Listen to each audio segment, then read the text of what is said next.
loolu nag jar na bu leeralee dañ ko leeral ndax li si kam réew li bët te suñu dernier li nga xamante ne mooy meeting bi ñuy def àjjuma incha allah dana leeral lépp loo xamante ne war nañu koo wax ndax ñun kenn duñu dem ñaan ñun sëñ Bara mooy suñu baay ñu fekk jamono yàgg-yàgg bu ñu ko bëggee corrompre maa ngi toog socialiste mu refusé loolu daal ni jàngal ñu daal ni nit ku yiw nii lay def la mu gëm ak la mu bëgg bis bu yàlla sàkk na ci wane maanaam boppam xam ni awaskan rek moo jar ànd ñu gëm loolu mu jur ñu ban toll fi toll man Cheikh Abdou Bara Dolly du ma jaay sama ngor du ma jaay sama deret du ma jaay sama doole du ma jaay sama baat ndax askan Touba ñoom laa bëgg ñoom laa gëm ndax man taalibe Sëriñ Touba laa loolu nag lu nekk def nañ ma ko ngir loolu tëj nañ samay compte tëj nañ sama société nangu nañ samay terrain tëj nañ ma si kaso bi waaye loolu kenn du ma tee may défendre Touba ci Assemblée nationale foofu laa bëgg a dellu pour défendre waa Touba kon yéen waa askan wi na ngeen xam ni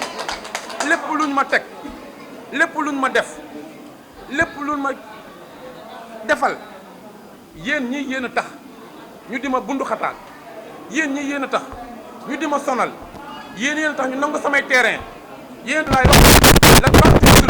pour waa Touba génn massivement sanctionné Macky Sall xamal na ko Cheikh Abdou Bara Dolly taalibu Serigne Touba la sët Serigne Touba la doomu département bi la kon lii nga ko teg neexuñu loolu nag pour ñu xam ko mooy loolu kon monsieur Bougane jërëjëf moom ku deful dara kenn du la ko wax ku ne xam ne suba ba léegi fi nga jaar bi ñu jaaree Mbacké ànd ak maire bi fu nekk ñu dugg fa ñoom ñëpp rafetlu na sa taxawaay nga jël say moyens wax ni askan wi seen dundu gu seer gi seen coono yu bari yi insécurité bi am injustice bi mbirum santé mbirum loi yu bon yi nga xam ne bëgg nañ ko jàll Assemblée nationale muy loi ngóor jigéen bi nga ni kat doo toog da nga seet coalition bi nga xamante ni mooy bi gën a placé nga xamante ni taalibe Sëriñ Tuubaa comme yow ñu nekk say xarit ñu seq lu bëree bëri ngay sama wël ngay jug ku baax koo xamante lu bëri partage na ko muy ngëm-ngëm ak bañ-bañ nga ñëw na nga ko soutenir kon na nga wér ni Touba yëpp amee leen lu njukkal département bi yëpp amee leen njukkal te Sëriñ Tuubaa la lay kalaam moom la lay booleel lépp loo xamante ni nit mënu ko ci kaw asamaan ak suuf yàlla bu ko kenn man ci yow yàlla na yàlla aar la sàmm la ba ñu ànd am maturité def cohabitation li la naqari woon ci réew mi ñu mën koo saafara àndandoo ko ndax mun ñoo dem saa yow mënoo dem saa yow ndax ñoo bokk réew mi ñoo bokk askan wi te ay ndaw lan kon loolu ñoo koy seer di la ko xamal loolu moo tax ma ne woon ginnaaw bu noppee ñu waxtaan ak presse bi waxtaan ak Sénégal yi waxtaan ak Touba ndax léegi nag wax dafay bëgg a jot xam naa am loo xamante ni comme suñu gal la rek dama junj leen di bëgg a bàyyi ba ñuy tëj dinaa wax ak waa Touba dinaa ko département bi ndax Macky Sall Dakar dëgg fu bari man ngeen di wax yow daaw bi mu yóbbu ay moto pompe ci mbënd bi dafa ñëw dëgg 23 milliards Touba ba fi may wax def dara man ngeen di wax ak yéen voté naa ci liste assainissement 2022 ministre éducation ministre maanaam affaire eau et assainissement Serigne Mbaye Thiam voté naa fi liste mu wax 2 milliards francs CFA ci mu mbënd bi ba fi may wax ak yow def ko dara ci dëkk loolu nag dañoo bëgg mu jeex ci dëkk dañoo bëgg mu teg parce que Touba ay Sénégal la ndax bi sa 5000 milliards ñu jël maanaam 1500 milliards Touba di ko participer ba pare Macky Sall ginnaawal Touba di jël xaalis di ko corrompre waa Touba di jënd ñenn ñi jaay seen bopp ba jaay askan wi kooku duñu ko nangu beneen bi mooy loi ngóor jigéen bi nga xam bëgg na bu ñu demee Assemblée nationale danañu ko jàllale parce que loolu dafay nekk loo xam ne moom Serigne Mountakha si boppam moom moo signé wax na bëgg loi bi jàll ñu jël engagement coalition bii nga xam ne si laa bokk ak waa Yewwi ni bu ñu yàlla bàyyee ma suuf daan ko jàll Assemblée nationale man mi maa ko loi bi kon ñu xam ne waa Touba képp ku fi nekk boo woteelee biir affaire bi biir tey Macky Sall li ñu mu turale wote gi day dëgëral ngóor jigéen gerte nga négalu sëñ Mountakha man Cheikh Abdou Bara maa ko wax. dinaa ko dindi danañu ko dindi pour que ñu mën a nekk candidat si 2024 incha allah ma ni beneen bi mooy ku ne xam na ni bin ma jàppee si kaso bi kidnappé ma nekk député nekk vice président commission loi nekk ci session ñu jaar fa ñuy président Bougane defee loolu bu amee ñu ni bu ñu yàlla mayee ñu dem ma assemblée am majorité li nga xam mooy code pénal ak code procédure pénale danañu ko maanaam modifier def ko réforme ndax ku ne xam na ne instruction juróom-benni at dafa bari. monté projet bi moo yeneen juróom-benn aéroport muy juróom-ñaari aéroport mais bi financement yi génnee ba xaalis bi génn yàlla dogal fekk président Abdoulaye nekkatul président Macky Sall jël projet boobu rocci Touba dugal Tambacounda ndax projet bi dañu war a defar aéroport Ziguinchor defar aéroport Cap Skirring defar aéroport Kolda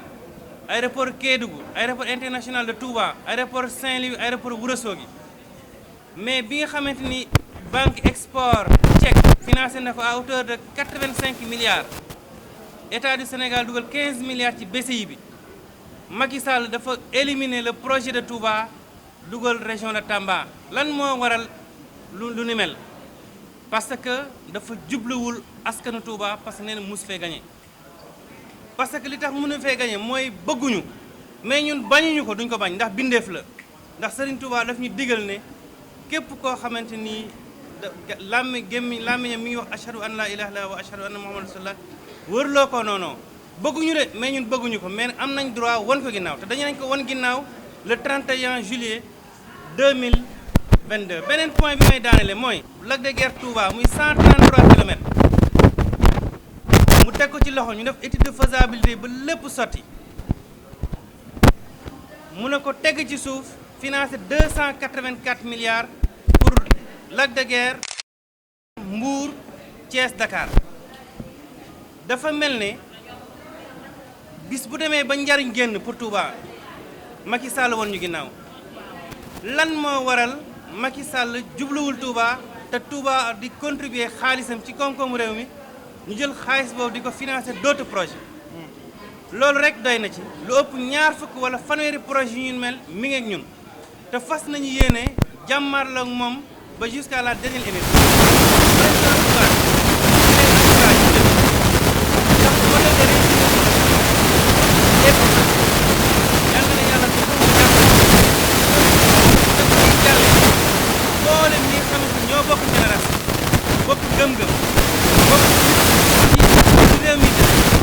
war nañu dajale gën a mobiliser suñuy force pour faire face à Macky Sall pour 2024 kon nag loolu élection yi ndaw ñi na ngeen jóg dem vote yi ndax seen intérêt moo ci nekk ndax réew mi hypothéqué nañ ko jël ci ay seen i bénéfice ak seen ay commission bu ëllëgee ndaw ñi ñoo koy fay kon bor yi ñu leb yëpp ndaw ñee koy fay kon bu leen tuur lëndëm xaalis bi ñu leen di jox xaalisu Sénégal la bu leen ko joxee lekk leen ko ndax seen alal la wante bu bis ba jotee muy 31 juillet ngeen jóg massivement voté pour l'intérêt du Sénégal maa leen di nuyu bu baax di sant bu baax suñu tête de liste sëñ Abdou Mbacke Bara Dolly di sant soxna Assou Mbacke sëñ Cheikh Thioro soxna Fatma Mbodj soxna Bassine maa ngi nuyu bu baax Xarim Tall di nuyu mbooleem ñi nga xamante ñi ngi ciy liggéey di leen sant bu baax fàttewuma Saliou Wade fàttewuma Mamo Sarr fàttewuma Cheikh Diagne fàttewuma kenn ku lim juum mais ku ci nekk gis naa la rafetlu naa seen taxawaay maa leen sant bu baax wa salaatu wa salaam ala rasulillah. salaamaaleykum waa mbokki Touba bu ñu leen nuyoo ku nekk ci turam ak santam maa ngi tudd Ndiaga Thiaw dëkk Bambilor bokkoon ak sang bi nattu bi yàlla boole woon ñu nekk bërëb biñ kaso bi biñ naan 100 mètres ci lu jaarul yoon ak lu teguwul ci yoon mais man lenn rek laa am loo xamante ni dinaa ko ci wax mooy mbokki Touba bu leen Cheikh Abdou ne moom ci boppam bu leen ne moom ci boppam ndax dama ko dégg sur 3 points mu taxaw wax ko bi ñu nekkee fële te bi mu génnee tamit ma dégg ko avant man ma koy fekk si muy continuer di ko wax parce que am na loo xamante ni mu ngi ci kaso yi lu doy waar loo xamante ni war nañ ko wax c'est la longue détention des détenus longue détention nag foo ko déggee mooy koo xamante ni téye nañ ko ay ati at ci kaso bi attewuñu ko waxuñu ko dara foofu yàlla dañu ne dafa mel ne dañ ne woon dañ koy yóbbu pour toroxal ko wala pour mettital ko yàlla natt ko biñ ko yóbboo ñu yóbbu ko chambre bu ñu naan 48 lam fa nekk lépp di dimbali détenu yi di leen jàppale di leen defal ci dooleem ak ci xam-xamam te yàlla rekk tax te bu ko neexoon mu ni boobu nguur da ko fa indi boppam rek la tal mais dañ ko jël dugal ko ci ay mbooloo yañ ko dugal mu leen di taxawu ba jéggi mbooloo mi nga xam ne ñoom la bokkaloon néeg ndax loolu man seede laa ci fekk na ma fa moo tax bu génnee mu ni buñ ko delloowaatee assemblée dina fexe ba loi bi nga xam ne moo may juge d'instruction en matière criminelle mu téye détenu ba mu neex ko bu ko neexee téye ko juróomi at du ko woo bu ko neexee téye ko juróom benni at du ko woo doog ko woo jox ko këyit wala nee ko da ngay dem jugement wala mu dem ñu àtte ko ñu ni ko tëj nañ la 6 mois wala tëj nañ la 3 mois su demee ba ne bu ñu ko delloowee assemblée dina ko xeex ba ñu indi ko 3 ans loolu bu ko waxee dinaa ko gëm ma yaa ngi dégg ma dolli ci mu ni buñ ko delloowaatee assemblée détenu yi nga xam ne am na ñu mu jot a jëlal avocat am na ñu mu jot a jël ñaqam def ko ci ñoom mu ni ñi ci des suñ ko delloowee assemblée dina jël lu weesu fanweeri avocat jëlal ko ay détenu yu nekk ci biir man loolu buñ ko waxee gëm naa ko moo tax ma ni waa Touba kon war ngeen ko mën a delloo assemblée parce que man kenn joxuma lekk kenn joxuma ma naan mais geste bi mu def bi ñu nekkee ci biir jël alalam di ko def ci nit ñi jël teraangaam di ko def ci nit ñi di dimbali nit ñi ci avocat ak ci lu baax loolu moo tax ma jàpp ko dem ba buy génn di dem téléphone wala muy dem infirmerie sax dañ koy booleeg nit pour bañ wax ak kenn mais lépp luñ ko doon def day continuer ne man askan wi laa fi nekkal damay wax ak askan wi ba ñi ci biir kaso bi moo tax ma ni lenn rek Cheikh Bara Dolly bu jëlee ci biir weeru koor ba muy lancé mouvement am maay ci kaso bi mu jël mouvement bi tuddee ko nekkal fi askan wi yàlla teg ko natt mu fekk ma ci biir ñëw nekkal fa askan wi kon dama ni kooku nekkeewu fi askan wi dafay nekkal askan wi moo tax ku ko jàpp ku baax ku ko jàpp ki gën moo tax man Ndiaga nëbbuwuma ragaluma li may wax bis ni ki tey wax naa ko le mouvement nekkal fi askan wi dans la commune de Bambilor est représenté par Ndiaga Thiaw président du mouvement des jeunes pour l'émergence de la commune de Bambilor daw ma ci dara ragaluma ci dara sama engagement la moom laa gëm moom laa àndal te li mu def moo tax te joxuma dërëm ndax bi ma génnee maa fexe ba jot ko woo naa Mamadou Matar Sarr mii mu ne ma dinaa jéem a jot Cheikh Abdou pour ne ko ndax ma woo la de waxu ko yàlla di def ba ma jot ko démb ma ne ko dinaa fa ñëw suba ndax ba ma la koy wax maak yow ñoo taxaw biir service socio-éducatif man la jour bu ñu yàlla génnee dinaa ñëw ba biir Touba wax waa Touba li nga defal ñi fi nekk takawa kaso ba waa Touba rek newuñu fa 2800 détenus nga jël sa xaalis di leen jàppale ku ni café laa bëgg nga ne ko demal ñu bindal la 10 000 francs café 2800 détenus ku ni café laa bëgg mu ni bindal leen ko moomu 10 000 ku ni su dama xiif mu ni defal leen ko lii ku ni avocat laa am problème avocat nekk naa fi ay at mu tuur xéwalam pare woote ne jox leen ay mbokkam 300 000 yu ñu ko jëlale avocat kon kooku nekkee fi askan wi dafay nekkal askan wi di sant nag suñu président Bougane Gueye Dany moom tamit il a reçu daj na lu ne ci nguur gi fi nekk man fa laa nekkoon nëbbuwuma 2008 bañ koy téye place de l'indépendance bokk naa ci ndaw ya fa nekk 16h ba 21h dawandoo place de l'indépendance ba këram fan résidence ñu ñuy daggal ay pom ak orange di ñu jox kon tey bu ma demee ba ni nekkatu ko am na lu tax mais nag Bougane Gueye tëj nañu jooni tëj nañ lu neem di ko xoqatal d'accord ak entreprise am yëpp redressement fiscal ak lépp ñu koy teg ndax lan gëm réewam kon bu ko neexoon mu ni recalé nañ sama liste duma ci bokk mais dafa jël di xeex pour lan lu jëmale Sénégal kanam gëm boppam gëm ñëpp loolu nag ñu ngi leen di sant di yéen waa Touba lii su ma ko waxuloon man du ma gor parce que yónnee moo diis télé du ma ci musuma cee feeñ mais bu may dem détenu yëpp nee ma li fi cheikh bi waxoon yaa ko war a eggale liñ la wax boo ko eggalewul doo gor jeudi laa génn mais maa fexe ba jot ko démb kon ñu ngi leen di sant di leen gërëm jërëjëf. maa ngi leen di ziar maa ngi leen di nuyu yéen ñëpp di commencer nuyoo bi ci dëkk bu tedd bi di ko teg ci loxo xalif général des Mourides xalifatul am mu di Serigne Mountakha Bachir di sant bu baax ñi ma fi fekk monsieur le maire Abdou Mbacké ndaw ci hospitalité bi responsable yi nga xam ne ñëpp fekk naa leen fi ñoom Junior ñoom Cheikh Thioro waaye surtout la tête de liste départementale mu di Cheikh Abdou Bara Dolly Mbacké teewaay bi teewaay bu simple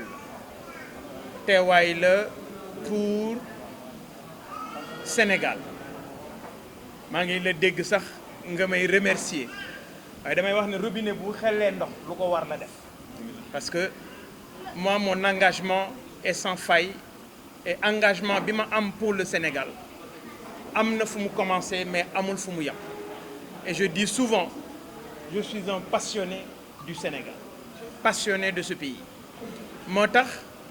maa ngi lay dégg sax sëñ bi xam naa ci sa yaatu la ak sa yërmande rek moo tax ngay fàttali yu ñu ma def waaye jàppal ne loolu ñu ma def walla loolu ñu foog ne def nañu ma ko dañuy juum rek parce que suma pas-pas romb na lool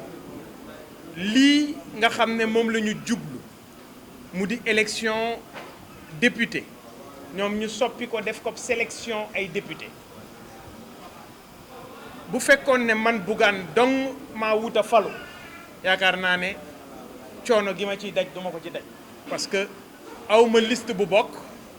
awma ñu bokk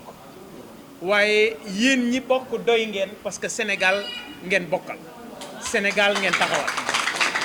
kon normal na man it ma jug bokk ci li nga xam ne mooy dugal suma loxo ci li war a defar Sénégal damay wax ne Sénégal ñun ñëpp dañ ci am part de responsabilité c'est pourquoi bi nga xamee ne laaj nañu responsable yi nekk ci gëm sa bopp ne leen département bu ci nekk xool leen ak ña ngeen gën a méngool gis-gis ña ngeen gën a méngool pas-pas ngeen ànd ak ñoom mbir na ma ne ñoom ñii su ma leen woon jaar leen fii wala ànd leen ak diw mii ñu def ko waaye comme ñun dañu woote un mouvement boo xam ne démocratie moo ko lal ma ne leen xool leen ki gën ci ñoom waaye comme ñoom it ñu ngi xool doxalin bi nga xam ne ci laa leen teg boobaak léegi ñoom ñëpp ñoom Cheikh Abdou ñoom Khadim Cissé ñoom ñëpp ñu àndandoo ne lii nga xam ne Cheikh Abdou Bara Dolly def na ko doy nañu kon moom la ñuy àndandool fii ci département bu Mbacké ma ne nag loolu man am naa ci mbégte bi ci njëkk Cheikh Abdou Bara Dolly maak moom dañoo bokk tempérament maanaam bu desul lu dul défendre Sénégal amuñu ci xàjj amuñu ci seen amuñu ci fu ñuy féete rawatina nag li ñu bokk te mënuñu ko séddoo mu di Cheikhul Khadim li ci des di monsieur le maire Abdou Mbacké Ndaw nga xam ne suñu famille benn la loolu daf ma gën a pousser ci taxawaay bii nga xam ne am naa ko ci département bu Mbacké may profito di wax rek ne victoire opposition lu ma gëm la mun naa nekk parce que moo tax may xeex waaye victoire opposition rek doyut Sénégalais yi dañu am yaakaar ci ñun waaye nañu def fexe ba ngalla bu ñu fa yeggee projet bi ñu am yéene yi ñu am comme ni nga ko waxee doon luy doon ëllëg lu Sénégalais yi di fàttaliku ñu xam ne ci 14e législature bi nga xam ne ñun ñi ñëpp dañoo àndoon di ko xeex ñun ci 14e législature bi defal nañu lii askan wi jéegu yii la ñu def ci askan wi parce que am nañu yéene am nañu xalaat am nañu pas-pas wi te loolu nag Sénégal dong moom moo ko waral kon ma lay sant bu baax monsieur l'honorable député ma lay wax ne suñu yéene ñun ñi toog ci table ji yëpp mooy au soir du 31 juillet incha allah fii ci département bu Mbacké intercoalition bii di Wallu ak Yewwi ñu am fi ndam lu kenn du lam-laame mun naa nekk ndax nag waa Touba ak waa Mbacké cër wi ñu am ci département bi yaakaar naa ne fu ñu féete dana jafe lool keneen mun a jaar ci seen kaw kon doole ji nga xam ne opposition bi am na ko fii ci commune bu Mbacké ak ci commune bu Touba dana nu fexe ba doole jooju ñu transformer ko en une opportunité boo xam ne dina la permettre honorable député nga delluwaat assemblée nationale parce que nag sa jaar assemblée nationale sénégalais yi ñu ngi koy fàttaliku bokk nga ci ñi nga xam ne marqué nañu 13e législature bi kon li am solo mooy ci ñun ñi nga xam ne dañu engagé wu pour le Sénégal ñun ñi nga xam ne dañoo engagé wu pour suñuy njaboot ëllëg njaboot gi nag njaboot gépp la képp koo xam ne mën ngaa bokk ci luy defar Sénégal xamal ne da nga am responsabilité et responsabilité boobu tey jii dafa tegu yéen ñii ci seen ndodd parce que Sénégal ñu ngi leen di bàyyi xel Sénégal am nañu ci yéen yaakaar Sénégal bëgg nañu 14e législature bi wuute lool ak 13e bu mbabba daara yi nga xam ne moom la ñu fi gis te loolu bir na ma ne Sénégal amuñu ci lu leen neex kon ñu ngi leen di sant di leen gërëm di jox rendez-vous les Sénégalais dans leur écrasante majorité pour une victoire absolue de l'opposition jërë ngeen.